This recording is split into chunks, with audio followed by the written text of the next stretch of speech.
We have been reading A Course in Miracles, and right now we are on chapter 26. Chapter 26 is called The Transition, and we're reading a very small section today called The Appointed Friend. Before we do, I just want to mention this book. It's out on Amazon, simply A Course in Miracles, and I've turned to the page. It has a picture of Helen and Bill, a great picture of them, and it has... It says, "Never forget to laugh," which is one of Bill's famous sayings. Never forget to laugh. And I'll read you a little bit about what I say here. After co-scribing the course with Helen and then really engaging with it himself as a student, one of Bill's favorite reminders in later years was, "Never forget to laugh." How do we know we've sided with the ego? Generally, we know when we feel a constriction, a contraction. Sometimes it's almost like a paralysis that happens. Whatever situation it is that is the cause becomes very serious to us, and we cannot shake it, let alone can we lighten up and find some humor in it. Bill Thetford knew this well, and that is why he came up with a little reminder that will serve you well in your work with the Course and also on the journey of awakening. Never forget to laugh. Maybe I'll read more at the end, but it's definitely related to what we're reading today. So let's get to it. This section again is called The Appointed Friend. It was originally called Your Only Friend, which is actually a phrase that's in this section, but The Appointed Friend is what they eventually decided on. Anything in this world that you believe is good and valuable and worth striving for can hurt you and will do so. Not because it has the power to hurt, but just because you have denied it is but an illusion and made it real. And it is real to you.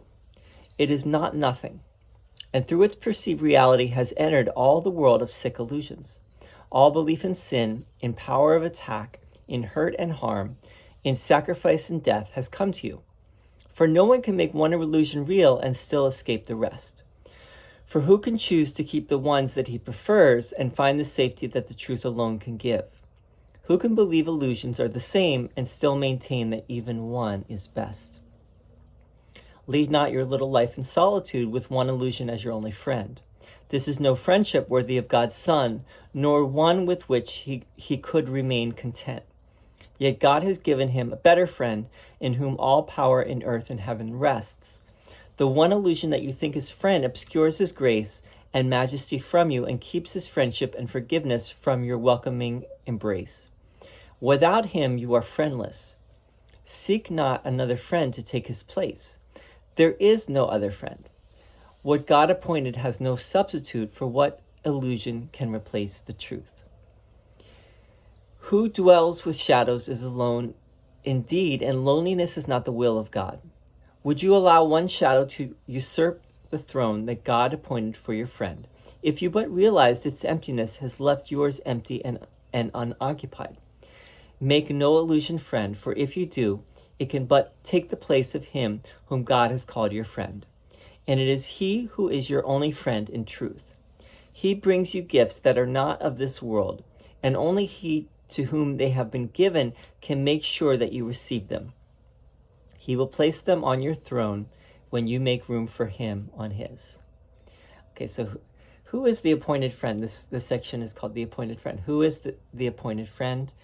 The friend that God appointed? Of course, it is the Holy Spirit.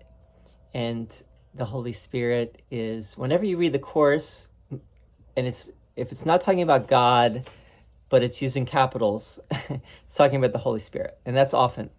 Very often, actually, the Course is talking about the Holy Spirit, because the Holy Spirit is like the bridge between the world of perception and the world of knowledge. It's the bridge between our world, our seeming world, and our true reality. And Jesus is here saying that the Holy Spirit is really our true friend, and the Holy Spirit is what we really want to, keep close to our heart. You could say the Holy Spirit is in our heart, right? So we want to stay in our heart. We want to live from our heart. And how do we do that? Well, one way that the Course, that Jesus is saying, and remember that Jesus is the manifestation of the Holy Spirit. This is what the Course says, meaning that Jesus went all the way, he followed the Holy Spirit all the way back to God. He remembered God through his surrendering, so to speak, to the Holy Spirit, or through his following the Holy Spirit, he found his way back. So Jesus is saying, let's read this first line or two, which is really essential here to understanding what the Course is getting at. Anything in this world that you believe is good and valuable and worth striving for can hurt you and will do so. Not because it has the power to hurt, but just because you have denied it is but an illusion and made it real. Anything that you believe in this world that you believe is good and valuable and worth striving for can hurt you. So this is this is a tall order here, what Jesus is saying. He's saying there's nothing in this world that is truly worth striving for. Everything here is illusory. Don't pin your hopes on anything here. Don't keep following the ego. The ego, that's what the ego wants us to accept, is that there is a hierarchy of illusions. Remember, this is one of the laws of chaos that we read earlier in the text. There is a hierarchy of illusions is a corollary to the first miracle principle, which is there is no order of difficulty in miracles. Right? There's no order of difficulty in miracles, and there is no hierarchy of illusions. That means that all illusions really are the same. All miracles are the same.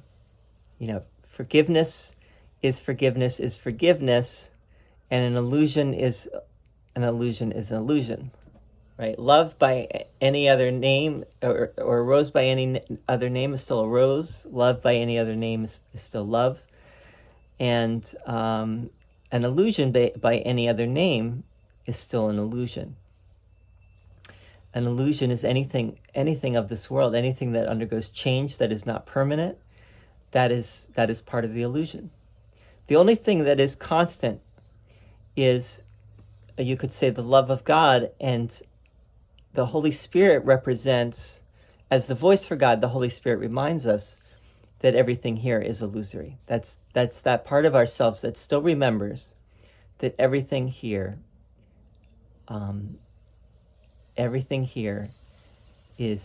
does not have any meaning apart from the oneness, the wholeness, right? The world of separation is illusory. We all know that. On some level, we all know that, right? That would be the Holy Spirit within ourselves. But to the extent that we are making the illusion real, or the ego real, we are missing the Holy Spirit's voice, right? We're missing the still small voice in our heart. And Jesus just wants to remind us that the Holy Spirit is our only true friend, right? He's not even saying, I'm your friend. Although, again, Jesus is essentially, for all intents and purposes, Jesus is the Holy Spirit. But he's not saying you've got a friend in Jesus. But I think that goes without saying. But he's saying the Holy Spirit is your true friend. Nothing else in this world is really your friend. And that's a bitter pill, in a sense, for many of us to hear that. And also the idea that everything here is illusory, that's also difficult to accept. It's difficult to see that, difficult to accept. So now, getting back to Bill's thing, never forget to laugh. What does that mean? Well, it goes back to the tiny mad idea, right? This is actually a direct quote, which we're getting to because it's toward the end of the text. But the quote is this: "Into eternity, where all is one, there crept a tiny mad idea at which the Son of God remembered not to laugh." Let me see if I can find the whole passage here.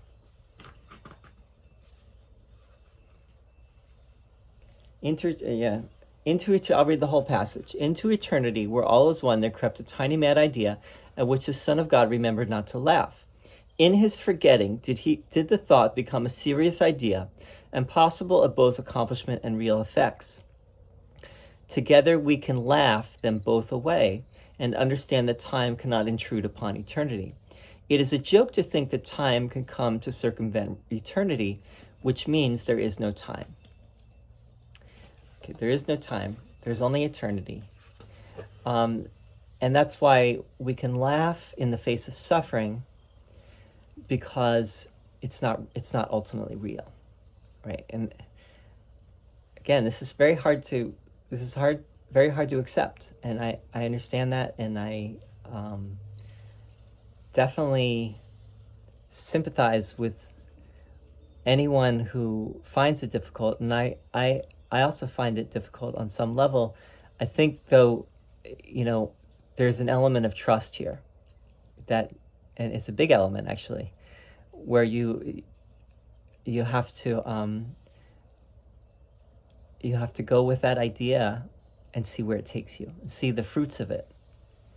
And if you're willing to do that, that's the little willingness. If you're willing to go with that idea and see that it is true, or if it is true, I believe it is true, then you will know that what this is saying is for real. Right?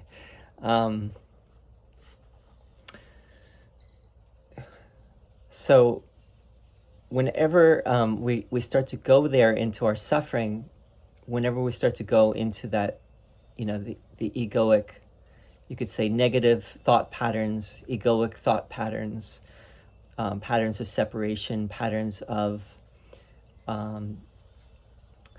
depression, patterns of feeling alone and scared, patterns of feeling like no one sees us, no one acknowledges us, no one really appreciates us. All those kinds of thought patterns, we can remember to laugh, right? That's Bill's idea. Let me read a little bit more of what I wrote in that regard. As soon as you recognize that you cannot laugh, you've already gone too far into the ego. The key is to learn how to laugh first and then deal with the problem. And laugh doesn't necessarily mean to laugh, it just means not to take the ego so seriously and not make the problem or situation so heavy. I mean, ultimately the Course is getting at, to be, to not go into the ego at all, right? Where forgiveness is automatic, where you stay in the joy, right? And the ego is not even there anymore.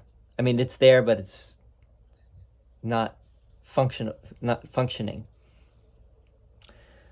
Bill for sure noticed that ACIM students in particular can be some of the worst in this regard, especially when they fight over passages in the Course. So there's a lot of fighting between Course students about what it all means, etc., etc. Was Ken Wapnick, did he have it? or did the other, Robert Perry, the other schools of thought, is Gary Renard a fraud, or what's the truth about A Course in Miracles, right? And we fight about it, and we think that we have the right way or the right interpretation. There's a great story, I've mentioned this before, but it's worth reading again. There's a great story about Bill that goes like this. Once two Course students were arguing over the meaning of a particular passage in the Course. Bill came in the room, and the two jumped up to ask him which of them was more correct, thinking that he of all people must know. But Bill just said something like, "I really don't know, but why not just tear that page out?" Meaning, of course, that they were taking it too seriously. After all, the Course warns against theological disputes. that's all egoic, and that won't get you where you really want to go. The proof is always in the pudding. You yourself will feel the heaviness of the ego going away, and that is all that is truly important. It really doesn't matter if you fully understand every little fine point. That will come with time and dedicated study and practice. And one of the best practices is just to simply notice when you once again start to take things too seriously. Again, a lot of this comes down to trust and faith. Jesus is coming here, it's just like Jesus has returned with the Course to say, here's what it is. You do not need to suffer. You do not need to, when Krishna in the Bhagavad Gita starts talking to Arjuna in answer to his question, Arjuna is very upset because he doesn't know what to do. He doesn't know what his true dharma is. And Krishna, it says right there in the text, Krishna is smiling. Some people translate it as he's laughing even. He's not upset, right? Krishna is not upset. And Jesus here in the Course is the same. Jesus is just saying, you do not need to be upset ever. You do not need to you do not need to suffer on any level. And that is not God's will. And if you are suffering, you are in denial of that. And that's not a sin, that's just a mistake that you can correct, right? And Jesus is trying to help us to correct it. And it may happen very gradually over time. That seems to be how it works. It just, the healing happens, in its own good time. The healing will happen. So, I was gonna say one more thing, which is, there's, I love to listen to debates. I love to they're dramatic and they're interesting and they're, they get you thinking. But I don't put much stock in debate. Ultimately, I think what we really want to, if we want to have a debate about anything, let's have a debate about bias and why we want to believe what we believe, whatever it is we believe. We have a stake in believing that, right? And how to, let's have a debate about transcending your own bias. And even more than that, let's not have a debate about that. Let's just, the Course says basically, this is not open to debate. This is not open to, let's just say this is, you have to go beyond, you have to transcend the debate. You have to transcend all talk about these things. All theological disputes. You have to transcend that and basically rise above it. That's what transcend means, is to rise above it. And just really have this simple faith in what Jesus is presenting here, which is that this world is not our home. It's an illusion. We're only passing through, and we must learn true kindness and forgiveness, and that is how we return home again. So on that note, I'm gonna leave it for now. We're gonna keep reading this. The next section is very long. It's called The Laws of Healing. So I'll see you there soon. Thank you.